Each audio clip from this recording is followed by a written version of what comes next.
Bocas malditas. Bocas malditas. Bocas malditas. Bocas malditas. Bocas malditas. Bocas malditas. Bocas malditas. Bocas malditas. malditas. Bocas malditas. Olá, essa é a sessão de entrevistas do Bocas Malditas. Aqui a gente recebe artistas para conversar sobre suas trajetórias, seus desejos, seus trabalhos. Hoje a gente recebe Marcel Szymanski, que é ator de teatro, de cinema e que mais recentemente iniciou um processo também como diretor de teatro. Sejam todas bem-vindas, todos bem-vindos. Olá, tudo bom? Então hoje a gente está com o Marcel Szymanski. Marcel, eu queria te agradecer por ter topado o convite do Bocas para compartilhar um pouco suas histórias profissionais, sua trajetória. Bem-vindo ao Bocas. Obrigado, eu que agradeço e acho que é uma oportunidade feliz de eu ter espaço para falar alguma coisa mesmo que eu não saiba o que eu vou falar. Agi, eu queria começar assim, já com você, pensando um pouco, que você contasse, né, como que foi a sua aproximação com o teatro, os primeiros momentos ali em que você inicia um contato com o teatro. Eu acho que, bom, o teatro apareceu na minha vida assim num momento muito específico, muito importante da minha vida, porque eu nasci, cresci, vivi durante muito tempo afastado do centro, né, no Boqueirão. E eu devia ter, sei lá, uns 12 anos. Sempre um menino de periferia, um menino que vive na marginal, sempre negro, e filho de uma mãe solteira, viúva, enfim. E esse menino é um caçula de 6 irmãos e sempre houve muita dificuldade para se oportunizar as necessidades básicas de todos na família. E uma das maneiras que a minha mãe encontrou de fazer com que a gente não ficasse na rua, não ficasse com a mente desocupada, que era isso que ela falava, ela tentava colocar a gente em algumas atividades para que a gente ficasse entretido com aquilo e desenvolvesse alguma coisa. E uma das atividades que ela me colocou com uns 12 anos de idade, mais ou menos, foi no projeto PIA, que era um projeto que tinha na época de uma arquitetura específica, um prédio com 4 cones, assim, sabe, nos cantos. É bem específico de Curitiba, eles ainda existem, essas construções ainda existem, mas na época, como foi o lançamento do projeto, era um local onde se propunha desenvolver arte, esporte, lazer, em um período de contraturno, para que as crianças saíssem da escola e tivessem um local, um lugar, um espaço para se desenvolver também e não ficar na rua. Essa era a proposta, e alimentava também, a gente recebia lanche, então isso era um ponto muito importante, que fez com que a minha mãe decidisse me colocar nesse projeto PIA. E foi aí, enfim, toda essa introdução para dizer que foi no projeto PIA que eu tive o primeiro contato com a arte, que foi através de 2 estagiários de artes cênicas da FAP, isso eu fiquei sabendo depois, mas eram 2 figuras que chegaram lá no projeto PIA e vinham várias pessoas, estagiários de educação física, de todas as áreas, e aí de repente chegaram 2 malucos lá, cantando, dizendo poesia e olhando para mim e me ouvindo, me presentificando, sabe, se interessando por mim e com um sorriso. E eu acho que foi a primeira vez que eu lembro de ter sido abordado dessa maneira, com um sorriso, sabe? Porque a abordagem sempre foi muito difícil, e ainda é, mas foi a primeira vez que eu fui abordado dessa maneira, e aí aquilo me encantou, me apaixonei pelos 2, era um casal, um homem e uma mulher, me apaixonei na hora, assim, pensei, poxa, é isso que eu gostaria que acontecesse comigo pro resto da vida, que alguém fosse, me abordasse dessa maneira e se relacionasse comigo dessa maneira. Aí me apaixonei e comecei a frequentar a oficina que eles deram, o tempo todo, o período todo, e daí foi plantada a semente Daí logo em seguida eles já encerrou o projeto, eles pararam de ir lá, né, porque enfim tinham que ir para outras regiões, outros bairros, mas aí rolou aquele chororô, né, vamos ficar com saudades do Gerson, o nome dele era Gerson e o nome dela era Simone. Você reencontrou essas pessoas depois, em algum momento? Reencontrei depois como ator, e daí a gente trocou uma ideia muito legal depois, eu falei tudo para eles, agradeci um monte, falei que eles eram os responsáveis por eu estar nessa vida. E aí, enfim, foi dessa maneira que esse foi o primeiro contato que eu tive. E aí depois disso eu já fui, mesmo o caminho, a minha trajetória foi planejada pela minha mãe e pelos meus irmãos para que eu sobrevivesse. E para que eu sobrevivesse, eu teria que fazer um curso técnico e ganhar dinheiro, trabalhar, entrar num emprego assalariado, com carteira assinada, e esse era o foco, era o objetivo. E havia uma estratégia para isso. Então, assim, logo depois desses 12 anos que eu tive o contato com esses dois maravilhosos, eu fui para uma escola politécnica para fazer eletricidade, um curso técnico de eletricidade ou química. E aí, só que era ensino médio, não era ensino médio, era ensino fundamental 2, né? E aí, depois no ensino médio eu entraria no curso de eletrotécnica ou química. Aí eu não tive coragem de fazer eletrotécnica nem química. Quando chegou o momento, assim, no 8º ano, eu pensei, caramba, será que eu faço isso mesmo? Só que vai ser foda porque eles posaram numa fila 3 dias para conseguir uma vaga para mim para entrar no Instituto Politécnico. E aí eu pensei, bom, então já que eu não quero fazer isso, eu vou ter que fazer outra coisa melhor, então eu vou ter que dar um passo adiante. E aí eu fui fazer o teste lá no estadual, e daí fiz o teste no Colégio Estadual do Paraná. E aí sim eu pude falar, ó, não vou fazer lá o curso técnico, mas vou para um outro colégio que é foda. E aí eles toparam comigo. Só que veja, no estadual eu tinha a opção de escolher fazer o curso de teatro, né, que era o curso de ator, ou qualquer outro. Não, qualquer outro não, porque eu lembro que para mim eram 2 ou 3 opções. Eu era teatro, ator, ou administração ou processamento de dados. E aí, para satisfazer a família também, né, para não sacanear com esses que sempre me tiveram do meu lado estrategicamente para que eu sobrevivesse, eu decidi fazer administração. E não fiz o curso de ator. Para cumprir com o negócio. E aí, depois disso, mas eu fiz 2 anos de administração, daí vi que o lance não era esse o meu lance, que eu entrei em contato com a turma de alunos que fazia o curso de ator, e daí essa turma que fazia o curso de ator me recebeu com o mesmo sorriso da Simone e do Gerson. Enquanto que na turma de administração era uma coisa absolutamente competitiva e nós éramos concorrentes, competidores. Então o meu projeto é melhor que o teu. Você vai provar que o teu é melhor e a gente vai brigar por causa disso porque o meu é melhor. Quantos anos você tinha nesse período? 15, 16. E eu era bom como administrador. Fiz um projeto de Olimpíadas em Curitiba. Ganhei medalhas e tal. Fiz projeto de metrô. Mas aí chegou essa galera do curso de ator e daí me recebeu com esse mesmo olhar do Gerson e da Simone. E aí eu falei, poxa, não tem como fugir mesmo. Daí fiz o curso na Escola de Artes, comecei a fazer música, violão, piano, teatro, enfim, tudo que eu pude fazer, aproveitar da estrutura do colégio, eu aproveitei. Fiz curso de inglês, de polonês, italiano, abandonei tudo para fazer só o curso de teatro. E como é que foi em casa, tua mãe? Minha mãe sempre, tem que dar uma segurada ali, porque não pode comer a planta, né? Ô Beron,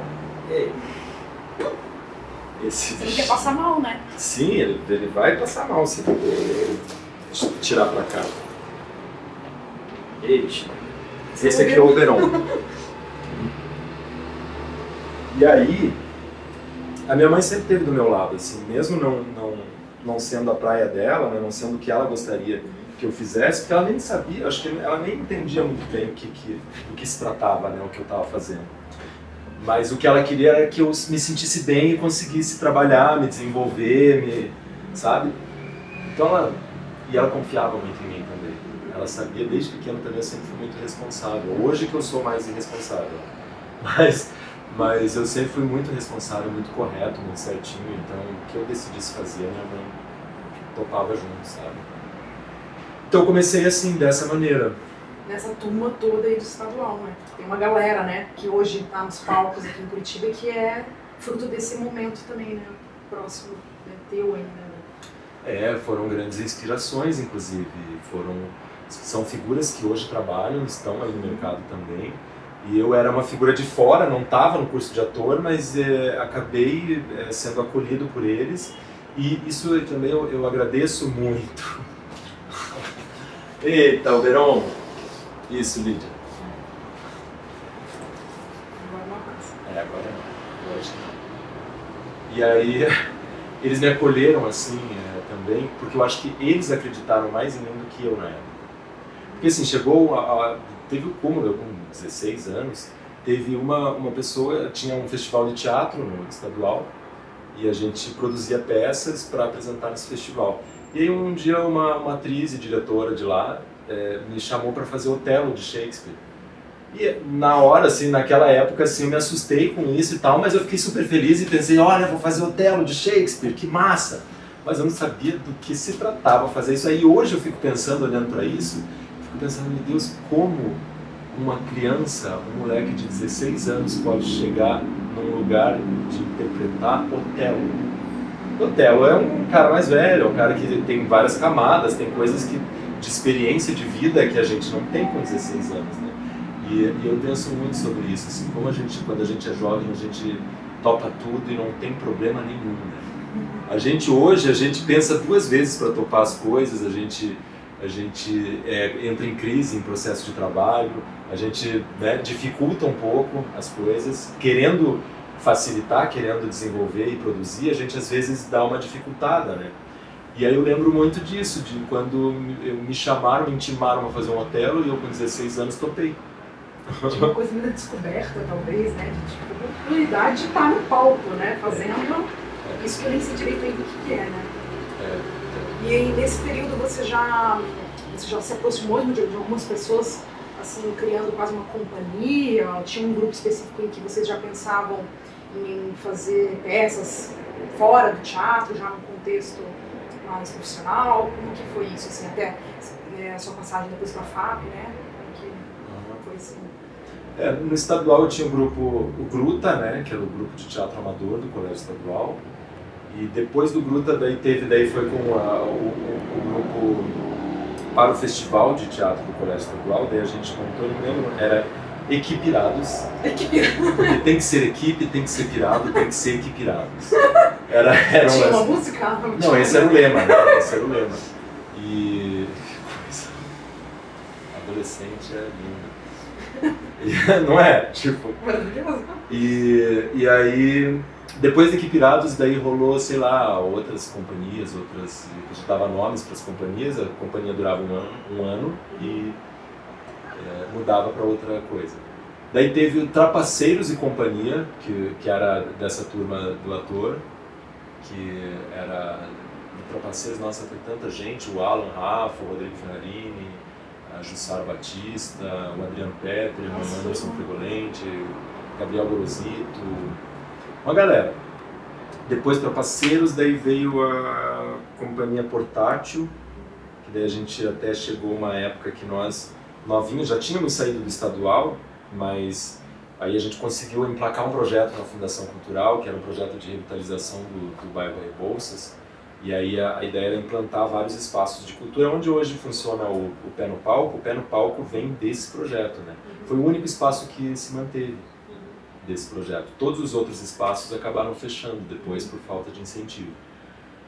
E aí a gente, uma garotada ainda, mas aí a gente conseguiu administrar um espaço durante o período do projeto. E aí logo na sequência eu fiz o vestibular para a faculdade. Não, ainda entrei no Tá Na Hora, o grupo de teatro amador da PUC, e depois fiz a faculdade.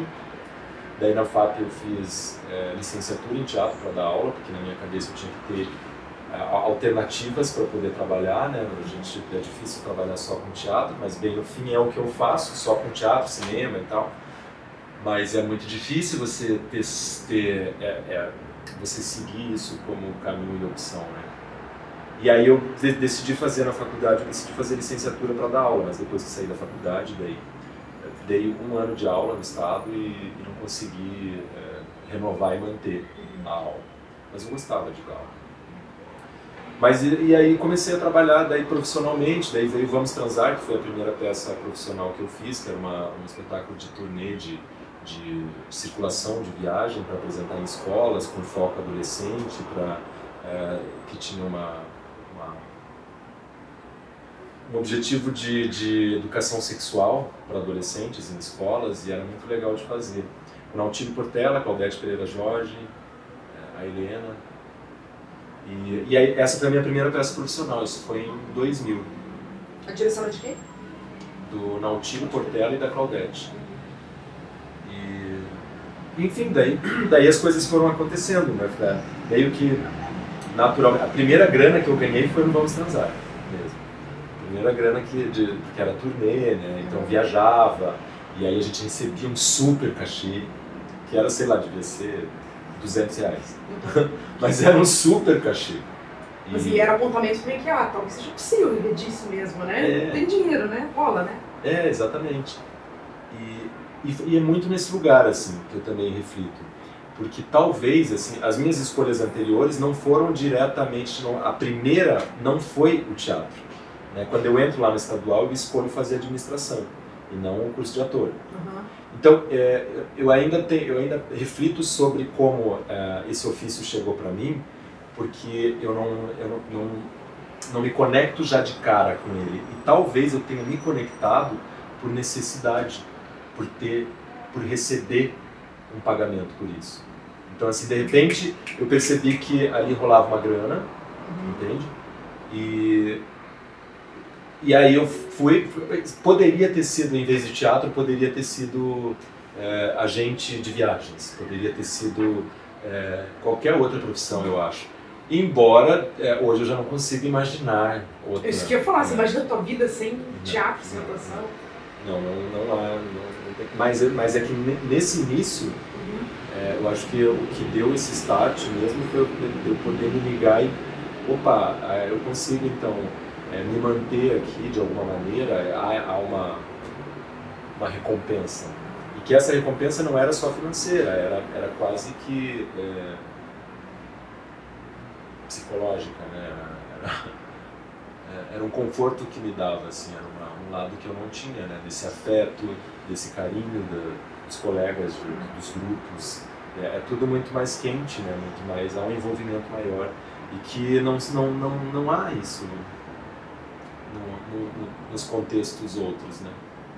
Mas no teatro, no teatro é todo mundo apaixonado, né? Todo mundo briga, todo mundo se ama, todo mundo se odeia, todo mundo tem todos os sentimentos ao mesmo tempo, né? Tipo, e muda assim, te amo, te odeio, né? E vai, volta atrás, muda de opinião, e tem muita loucura. Você falou dessa coisa de você saiu, né, então do estadual, e daí já começou a trabalhar lá na Casa do Nautilio. Eu fico observando assim, em Curitiba é bastante comum que alguns atores e atrizes estejam em companhias fixas e que trabalhem assim, quase que exclusivamente para determinadas companhias, né? E você observa que você tem um trânsito, um fluxo muito legal de ver. Cara, você já trabalhou com muita gente da cidade, companhias, diretores, diretoras muito distintas, né? Como que é isso, esse teu trânsito? Como que você vai costurando e construindo esses trabalhos em contextos estéticos e de linguagem, de teatro, né, diferentes? Como que é isso? Olha, eu acho que eu dou uma sofrida. Porque assim, você não desenvolve um processo artístico, de linguagem, você não faz uma pesquisa de linguagem, você não tem essa trajetória, né? É quase como um funcionário mesmo. Você entra num projeto e você vai realizar aquilo que se pede naquele projeto. Tem outro projeto totalmente diferente e você vai realizar aquilo. E daí tem outro, e você sempre está pulando de galho em galho e você não desenvolve uma pesquisa. Né? Então há essa dificuldade, porque é sempre sai de um, vai para outro, né? Deixa esse aqui para lá, vem para cá, né? Então é muito difícil, embora seja quando se fala assim sobre esse lugar que eu habito, que não está numa companhia e muito independente, habitando várias, sendo dirigido por vários, embora pareça legal, isso eu acho que é legal. Também me traz muita coisa legal, muita coisa boa. De oportunidade de experimentar talvez coisas que eu não experimentasse se eu tivesse num processo de linguagem, de companhia, de grupo, né? Então, assim, eu tenho essa oportunidade de experimentar várias coisas, mas não tenho oportunidade de desenvolver uma só. Na companhia portátil vocês tinham um pouco, vocês tinham uma pesquisa, né? Ainda não continua mais a portátil, né? Ela continua em desejo. Em desejo. Ela continua. Move coisas. Move. Como que era a pesquisa na portátil com essas outras figuras? Vocês tinham uma pegada de comédia, né? Uma investigação na comédia. Sei lá, a gente não vê muito você nesse lugar da comédia tão frequentemente, né? Mas a portátil sim, né? Como que é isso? A portátil foi muito legal porque a portátil tinha esse foco de pesquisa de comédia, né? Núcleo de pesquisa de comédia era o multiprocessador, que era o projeto. No campo, clássico. Teve o Linguiça no Campo, teve o Preta Porquê, teve Fabulosas, que acho que foi o primeiro espetáculo, e enfim, teve outros também, teve Romeu e Julieta, teve alguns. Romeu e Julieta eu não fiz, mas o Linguiça, o Preta e o Fabulosas eu fiz. E era uma loucura, uma doideira, assim, porque também sempre, hoje eu entendo que eu ainda sou jovem. Né?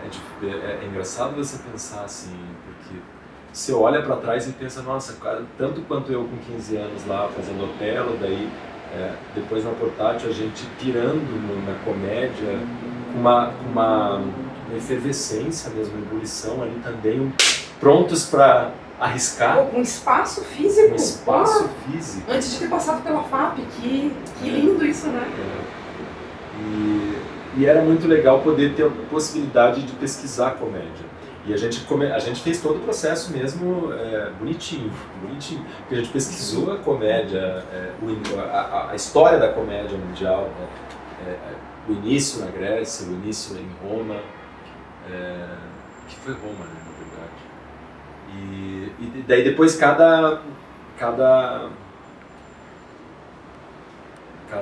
é que fala? Cada fase da comédia, assim, da maneira com que ela se desenvolveu, até chegar nos dias de hoje, e que nos dias de hoje a gente arriscava muito, improvisava muito, e a gente tinha também muito a escolha de partir de estímulos sonoros, e então você escuta uma música, você escolhe uma música, e a partir dessa música você vai construir a sua cena. E tinha o objetivo de ser comédia, mas também de se fazer humor. Mas esse humor, existem vários tipos de humor, né? Não fechávamos em um lugar de produzir humor.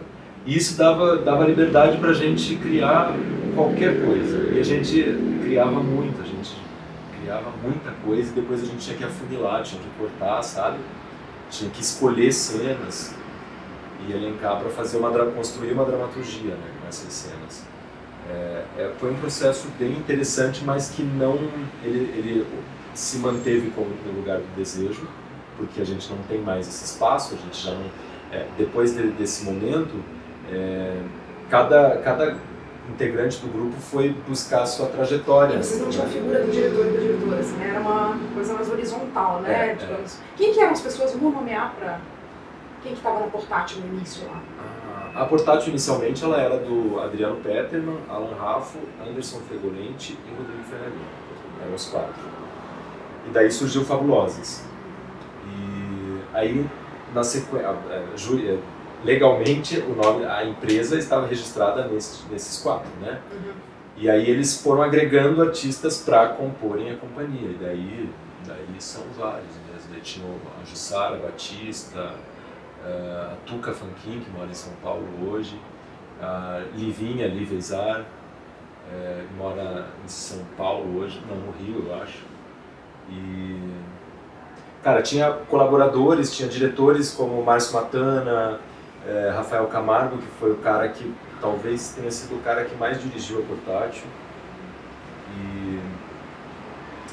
não vou lembrar de todo mundo que é. O que você perguntou? Vamos nomear as pessoas. Não, só porque às vezes, enfim, eu tava aqui, por exemplo, a Jussara era uma figura que estava na minha cabeça. Ela não fez parte da reportagem? Fez, né? Falei o nome dela. Daí, enfim, algumas figuras que eu acho que é legal, né, pra gente mapear, assim, quem era esse grupo que estava aí no momento produzindo, né? E que às vezes hoje em dia já nem trabalha tanto junto, mas que teve um momento super importante ali, né? De pensar na verdade, enfim. Sim. E eu acho que foi até um momento, um movimento, porque o período ele ainda não refleti sobre o período que a gente viveu. Mas eu lembro que não era muito fácil não. E aí de repente chega um grupo de jovens e vem querer falar sobre questões existenciais em comédia, com humor, e questões como racismo, como homofobia, como Brasil, como o que nós somos, né? E a gente arriscou bastante, né? Você veja um grupo de jovens, daí quando faz o Linguiça no Campo, que é uma estética totalmente do mal acabado, né?